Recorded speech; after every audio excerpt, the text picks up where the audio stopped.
Sonnet 18 by William Shakespeare. Shakespeare is an English poet and regarded as the greatest writer in English language, and he is often called England's national poet and the Bard of Avon.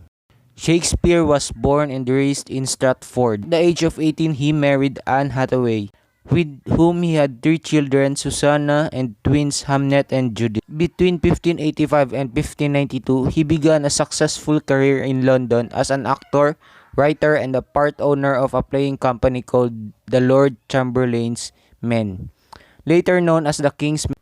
He appears to have retired to Stratford around 1613 at age of 14, where he died 3 years later.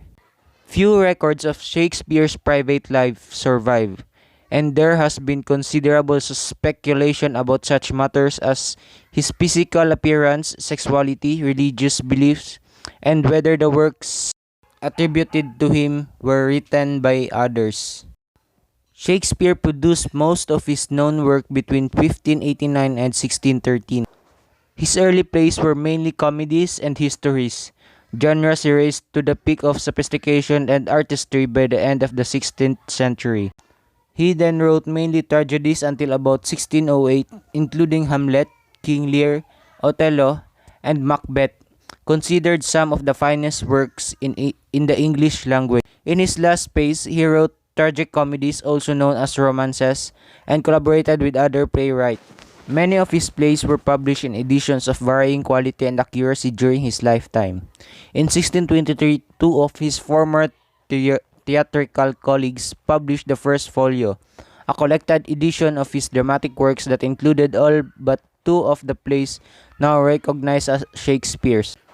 Shakespeare was a respected poet and playwright in his own day, but his reputation did not rise to its present heights until the 19th century. The Romantics in particular acclaimed Shakespeare's genius, and the Victorians worshipped Shakespeare with reverence that George Bernard Shaw called bardolatry. In the 20th century, his work was repeatedly adapted and rediscovered by new movements in scholarship and performance.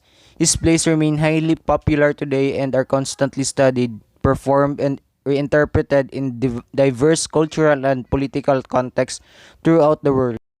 This is the work of Shakespeare, Sonnet 18, with a theme of love, literature and writing, time, man and the natural world.